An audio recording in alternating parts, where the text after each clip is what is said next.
Graça e a paz de Cristo Jesus a todos. Antes de lermos o texto, nós temos um aviso importante aos pais de filhos de 0 a 4 anos. Nós temos um trabalho, se você é visitante, o Vinde Meninos e Meninas. Se você é visitante e tem filhos de 0 a 4 anos, tem uma equipe para cuidar dos seus filhos ali atrás. E você, sendo da igreja, também pode permitir que os seus filhos saiam para poder ter o tempo de culto deles na linguagem específica para eles. Eu quero que você abra sua Bíblia comigo em João capítulo 4.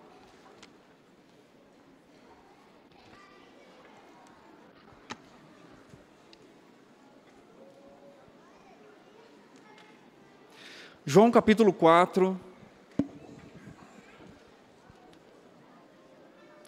nós vamos ler do verso 43 até o 54. João capítulo 4, do 43 até o 54. Diz assim: Passados 2 dias, partiu dali para Galiléia, porque o mesmo Jesus testemunhou que um profeta não tem honras na sua própria terra. Assim, quando chegou a Galiléia, os galileus receberam, porque viram todas as coisas que ele fizera em Jerusalém, por ocasião da festa a qual eles também tinham comparecido. Dirigiu-se de novo a Caná da Galiléia, onde da água fizera vinho. Ora, havia oficial do rei, cujo filho estava doente em Cafarnaum. Tendo ouvido dizer que Jesus viera da Judéia para a Galiléia, foi ter com ele, e lhe rogou que descesse para curar o seu filho, que estava à morte. Então Jesus lhe disse: Se porventura não virdes sinais e prodígios, de modo nenhum crereis? Rogou-lhe o oficial: Senhor, desce, antes que meu filho morra. Vai, disse Jesus, teu filho vive. O homem creu na palavra de Jesus e partiu. Já ele descia, quando os seus servos lhe vieram ao encontro, anunciando-lhe que seu filho vivia. Então indagou deles a que hora o seu filho se sentia melhor. Informaram: ontem, à hora 7ª, a febre o deixou. Com isto, reconheceu o pai ser aquela precisamente a hora em que Jesus lhe dissera: teu filho vive. E creu ele e toda a sua casa. Foi este o segundo sinal que fez Jesus, depois de vir da Judéia para a Galiléia. Vamos orar mais uma vez. Deus, nós te louvamos, nós te engrandecemos, pela bondade e pela graça de estarmos aqui, de podermos ouvir a sua palavra, e de termos o privilégio, Senhor, de sermos confrontados com relação à nossa fé. Fala conosco nessa noite, nós precisamos tanto da direção e da instrução do Senhor para as nossas vidas. Obrigado, Deus, porque por meio da sua palavra, por meio do que nós ouvimos até agora, somos direcionados pelo Senhor. Nós oramos em nome de Jesus. Amém. Amém. Bom, nós temos sido desafiados aqui com esse lindo musical cantado pelas crianças, regido pela Glênia, desafiados a pensar sobre a nossa fé, desafiados a olhar historicamente para tudo aquilo que Deus fez e tem feito na nossa vida, mas ao mesmo tempo também ser desafiados e fazer a seguinte pergunta: o quanto eu realmente tenho crido e estou crendo naquilo que o Senhor está fazendo, naquilo que Deus faz na nossa vida. Por isso eu quero começar essa reflexão fazendo uma pergunta para direcionar o seu coração. Ou seja, quando nós ouvimos algo tão lindo como esse, nós podemos pensar 2 coisas. Primeiro, o ânimo e o encorajamento que nós temos de continuar e de viver e de crer no Senhor, de ver que homens e mulheres... A minha vontade mesmo era falar no bastão dourado, mas eu não ia pedir porque eu achei que ia ficar muito deselegante. Um abraço para vocês, queridos, tá? Obrigado por realizar o meu sonho. Onde eu estava? Já sei. Bem, eu estava falando que nós somos desafiados de 2 maneiras possíveis. A primeira maneira é dizer o seguinte: olha o que o Senhor fez pelo seu povo, como Ele soberanamente conduziu a história do seu povo, em momentos onde eles tiveram sim fraquezas na sua fé, mas o Senhor foi presente para que eles então pudessem conhecer o seu Deus e a ação do Senhor. Mas também existe uma outra questão que nós devemos confrontar o nosso coração, que é exatamente a pergunta: estamos crendo verdadeiramente no Senhor? Estamos crendo naquilo que nós testemunhamos e que nós vimos e que nós lemos e que nós conhecemos? Bom, eu já sei a sua resposta, porque eu também já sei a minha. Nós fraquejamos muitas vezes. Nós temos o povo de Deus fazendo isso, eles viram muitos milagres, eles foram confrontados por Deus, supridos por Deus, salvos pela mão poderosa do Senhor, mas em muitos momentos, eles fraquejaram na sua fé. O povo de Israel também é um exemplo disso. Eles viram a bondade de Deus e muitas vezes pensaram: será que o Senhor está do nosso lado? Será que o Senhor está conosco? Será que nós vamos verdadeiramente vencer esta guerra?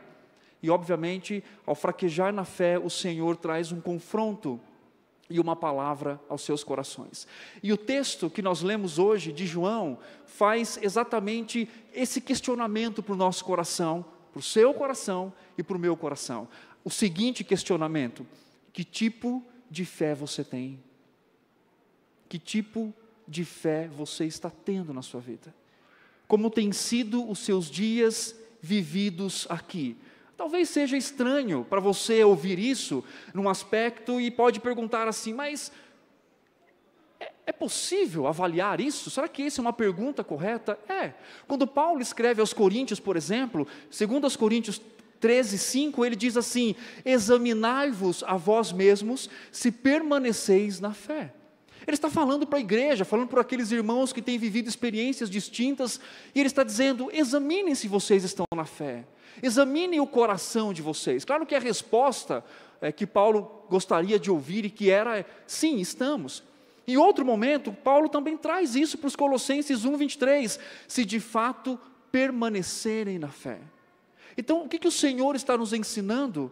Nós ouvimos aqui o que Paulo tem trazido, a ideia de confrontar o nosso coração sobre o modo como nós estamos crendo e confiando no nosso Deus, como nós estamos vivendo diante do nosso Deus. O texto de João, ele é propício para isso, para pensarmos sobre a nossa fé. O Evangelho de João nos provoca a isso. Se você ler João com cuidado, você vai perceber que os capítulos 1 a 12 de João relata os 7 sinais que Jesus faz, os milagres que Jesus faz. João faz questão de relatar isso, inspirado pelo Senhor, trazendo a perspectiva da ação de Jesus Cristo, mas na verdade a ênfase não é em si no sinal, mas é naquele que faz os sinais, naquele que realiza os milagres. Do capítulo 13 ao capítulo 21 do Evangelho de João, então relata sobre o sofrimento e a exaltação de Cristo Jesus. E essa primeira parte de João é um confronto que Jesus faz com seus ouvintes, realizando milagres, fazendo prodígios e maravilhas, para testar, para confrontar e para ensiná-los a responder a seguinte pergunta: onde está a sua fé? Em quem você realmente crê? Onde está o seu coração? Os milagres mostrados na vida do povo, os milagres mostrados por João aqui no texto, que nós podemos ler vários, em Caná da Galileia, depois a cura do filho de um oficial, é para confrontar a fé daqueles irmãos. João começa a mostrar sobre crer em Jesus e esperar que Ele seja o meu provedor meramente humano, para suprir as minhas necessidades humanas, ou se a minha fé está realmente firmada num Deus, na promessa de salvação. E é interessante que João relata confrontos constantes aqui. No capítulo 3 de João, nós temos Jesus conversando com um homem chamado Nicodemos, lembram dele? Ele vai procurar Jesus, e Jesus confronta e diz a Nicodemos, quando ele chega e fala assim: Rabi, mestre, e Jesus responde, dando o tom, dizendo assim: você está dizendo que eu sou igual a você? Eu não sou igual a você, eu sou superior a você. Mas é interessante que Jesus confrontar o coração de um homem religioso, mostra para a gente que Jesus confronta o que é o mais alto. Nicodemos representa o que é mais alto na religião judaica. Um religioso sendo confrontado por Cristo, sobre como ele deveria crer, ou sobre como ele estava crendo. Um pouquinho mais à frente, em João capítulo 4, nós temos uma mulher samaritana, uma mulher que representa aquilo que é desprezível na cultura e uma religião popular. Você tem um homem que representa a autarquia da religião judaica, e você tem uma mulher que representa aquela questão popular da fé. O Senhor também confronta o coração daquela mulher. Perceba que avaliar a nossa fé, confrontar o nosso coração, não é algo incomum nas Escrituras. Quando nós ouvimos as belas histórias que Deus realizou, por meio da música, por meio das representações, é quase que impossível no nosso coração a gente não parar e dizer assim: eu creio. Você fez esse exercício em alguns momentos? Eu estou firme na minha fé. Eu realmente creio naquilo que está sendo cantado, relatado, dito, confirmado pela palavra de Deus. E esse encontro desse oficial com Jesus, Jesus também faz um confronto ao coração dele. Jesus mostra que a sua fé precisava ser aumentada, desenvolvida e trabalhada. Olha só que interessante, João 1, nós temos a revelação sobre Jesus. Em João 2, ele dá a razão para crer em Jesus de modo genuíno. Em João 3, nós temos a construção de uma fé genuína. Em João 4, nós temos pessoas testemunhando sobre fé. E em João 4, mais adiante, nós temos o que a fé centrada em Cristo produz nos seus discípulos. A mudança verdadeira. Jesus faz o primeiro milagre. Leia comigo o capítulo 2 de João, versículo 23 a 25. Olha o que o texto diz, por favor. Estando ele em Jerusalém durante a Páscoa, a festa da Páscoa, muitos, vendo os sinais que ele fazia, creram no seu nome. Se você lê esse texto, você fala: que bom, estão crendo em Jesus, não é isso? Mas olha o que Jesus fala depois. Olha o que o Senhor diz. Mas o próprio Jesus não fazia o quê? Se confiava a eles, porque os conhecia a todos, e não precisava de que alguém lhe desse testemunho a respeito do homem, porque ele mesmo sabia como era a natureza humana. Ou seja, essa diferença, ou essa dualidade entre crer em Jesus como alguém que supre minhas necessidades terrenas, e crer em Jesus como alguém que realmente é suficiente para mim. Com essa fala, João nos mostra uma coisa interessante, que toda fé é humanamente interesseira, mas a fé dada por Jesus é divinamente sobre-humana. De novo, com todo esse relato em João, nós temos a seguinte questão, de que toda fé é humanamente interesseira, mas a fé dada por Jesus é divinamente sobre-humana. Por quê? Porque nos leva a crer em Cristo de um modo correto. Nós podemos crer, por exemplo, tudo vai dar certo, não é assim? Aquela fé natural da vida, não, fique tranquilo, tudo vai dar certo. Você sabe se vai dar certo? Não, fique tranquilo, vai dar tudo certo no final. Nós não sabemos. Em que sentido da nossa vida e do nosso coração? No fato de que, às vezes, a nossa fé é muito mais na perspectiva de que o Senhor pode fazer aqui e agora para nós, do que na expansão e na revelação de que Ele soberanamente está instruindo e dirigindo a nossa história. O que João mostra é isso, é que muitas pessoas estavam ao redor de Cristo, mas elas queriam simplesmente um alívio terreno, um alívio rápido, e um alívio que trouxesse respostas para o seu coração. E nesse sentido, nós podemos então avaliar de duas maneiras. Primeiro, se você não crê em Jesus, se você não tem certeza da sua salvação, se você é alguém que escuta sobre Jesus, que fala sobre Ele, mas que se você não crê como seu Senhor e Salvador, o que você realmente espera dEle? Agora, o outro confronto para a nossa vida é, se você é crente, e desafiado e tentado a esperar em Jesus, simplesmente em um mundo com um socorro terrenal, nós podemos então viver condicionados por aquilo que nós temos aqui ou não, por dirigir o nosso contentamento, por aquilo que somos supridos ou não. O texto de João nos mostra esse confronto e desafio da fé. E quando esse homem, esse oficial se aproxima de Cristo, ele faz um pedido. Então, quando nós pensamos que toda fé é humanamente interesseira, mas a fé dada por Jesus é divinamente sobre-humana, nós começamos a entender e a olhar para o relato desse homem que está com uma procura, ele tem um problema, ele precisa resolver algo na vida dele. Qual é o problema dele? O seu filho está doente. O seu filho precisa de uma intervenção. Ele ouve falar de Jesus. E olha o que o texto diz, versículo 46. Dirigiu-se de novo a Caná da Galileia, onde da água fizera vinho. Ora, havia um oficial do rei cujo homem estava doente em Cafarnaum. O filho, perdão. Tendo ouvido dizer que Jesus viera da Judéia para a Galileia, foi ter com ele, para buscar essa cura. E rogou que descesse para curar seu filho que estava à morte. Diferente de um outro episódio, quando alguém chega para Jesus e fala assim: o Senhor não precisa nem ir lá. Se o Senhor der uma ordem, uma palavra, haverá cura. A disposição desse homem em buscar Jesus é que a sua fé tinha um único interesse, que roga para que curasse o seu filho. O natural da fé humana, ela é ser interesseira.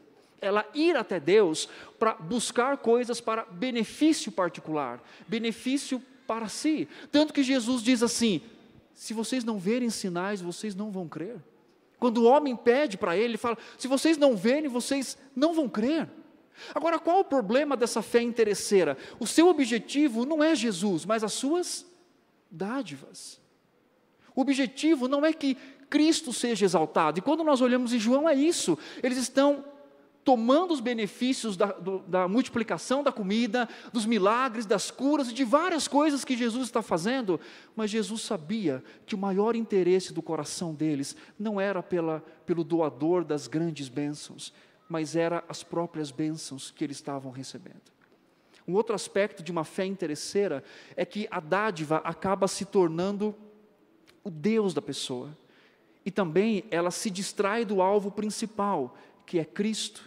Paulo, para os crentes, lembram de uma coisa importante. Ele diz assim: se a nossa esperança em Cristo se limita a este mundo, nós somos os mais... Lembram disso? Os mais? De novo. Miseráveis de todos os homens. Se a nossa esperança em Cristo está somente nesse mundo, nós somos os mais miseráveis de todos os homens. O que isso nos ensina com relação às dádivas que nós recebemos do nosso Senhor?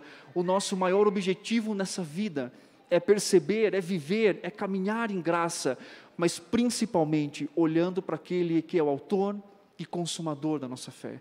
Todos os benefícios que nós recebemos aqui alegram o nosso coração, e nós devemos realmente buscá-los, esperar a intervenção do Senhor, o cuidado de Deus, mas a maior bênção que nós recebemos aqui é ter a confiança real e verdadeira em Cristo Jesus. Isso nos anima, como o povo de Israel viveu, apontando sempre para milagres e prodígios que Deus fazia, mas principalmente com a expectativa da vinda do Messias, onde a maior promessa de todos os tempos. A dádiva não deve ser a maior bênção que nós recebemos, mas o relacionamento com Cristo vivo e ressurreto, que é capaz de nos dar graça em todo momento da nossa vida. Paulo nos ensina isso, quando ele ora 3 vezes pedindo para que Cristo tire o espinho na sua carne. E qual que é a resposta que ele recebe? A minha graça te basta. A maior bênção e dádiva que nós temos aqui é viver agraciados por Cristo Jesus, é ser conduzido por eles. Ele renova a nossa fé, regenera o nosso coração, para que o nosso interesse por Ele não seja somente terrenal, mas seja acima de tudo espiritual e eterno. Nada pode nos distrair do principal alvo que nós temos na nossa vida aqui, que é o nosso Senhor Jesus Cristo. E por essa bênção, irmãos, nós podemos lidar com qualquer situação na nossa vida, assim como o povo lidou. Assim, em momentos de angústia, sequidão de alma, mas quando Cristo é muito maior do que o que nós podemos receber, o nosso coração é acalentado pela graça de Deus, de que em dias bons e em dias ruins, nós temos a promessa da presença e do cuidado de Deus na nossa vida. Cristo nos chama para viver assim, além de uma fé interesseira. Um outro elemento nesse texto é que o natural é Jesus confrontar essa fé humana, porque o Senhor diz assim para ele: se você não vê, vocês não vão crer. É como foi falado aqui, vocês precisam ver para crer, ver os milagres sendo feitos para crer. O que nós ouvimos aqui já é o bastante cantado e recitado de saber sobre a atuação e a graça de Deus cuidando do seu povo. Quando Israel, ele desconfia de Deus em um determinado momento da história, Deus passa o seu currículo, digamos assim, para Israel, e ele diz o seguinte, ele diz assim: eu sou aquele que conheço todas as coisas, que conheço cada estrela pelo seu nome, e a chamo cada uma pelo seu nome. Sabe quantas estrelas existem no universo observável? Crianças, vocês sabem quantas estrelas existem no universo observável? 1000, será que é mais que 1000? Muito mais que 1000. Infinito não é, porque é contável. Alguém sabe? Olha só, eu vou dizer para vocês, escuta. Existem no universo observável 17 sextilhões de estrelas. Eu nem sei o que é isso, que a minha área é humanas, eu li em algum lugar. O nosso Deus conhece cada uma delas e chama cada uma delas pelo seu nome. Isso acalenta o nosso coração. E Deus confronta a nossa fé, mostrando a fé de outras pessoas nele, e confronta a nossa fé, como fez com esse homem, como tem feito aqui, para dizer: você realmente crê em mim, em dias bons e em dias ruins, a sua fé está firmada no Cristo ressurreto. Ele confronta a fé daquele homem para dizer: você não precisa ver, mesmo podendo curar, o interesse maior de Cristo está na eternidade. Jesus já havia mostrado que ele não acreditava exatamente como em outro momento pessoas creram. Jesus confronta a fé daquele homem. E sabe como Deus faz isso? Como que nós acabamos de ouvir aqui por meio da história do povo de Israel. Deus nos expõe à situação de privações, de perdas, para confrontar a nossa fé. Nós queremos? Não. Mas nós precisamos, para que nós possamos crescer na fé e na confiança no nosso Deus. E por fim, o natural de Jesus é oferecer uma fé sobre-humana. Olha o versículo mais à frente comigo, 53. Com isto, reconheceu o Pai ter ser precisamente a hora em que Jesus lhe dissera: teu filho vive, e creu, e ele e toda a sua casa. Cristo renova a nossa fé, pelos meios de graça, pelo seu próprio relacionamento conosco, por momentos como esse que nós estamos reunidos no culto ao nosso Deus. A nossa fé é renovada ao ler, ao ouvir, ao escutar as histórias da intervenção de Deus na vida do seu povo. E isso é interessante porque o Senhor faz constantemente isso. No Novo Testamento nós temos a ordem de Deus para que no contexto de mutualidade cristã possamos animar e encorajar uns aos outros a crer com confiança e zelo diante do nosso Deus. Hoje é um dia muito especial. Por quê? Porque estamos na presença do nosso Deus. E o que o Senhor deseja fazer é renovar a sua fé, é renovar o seu coração.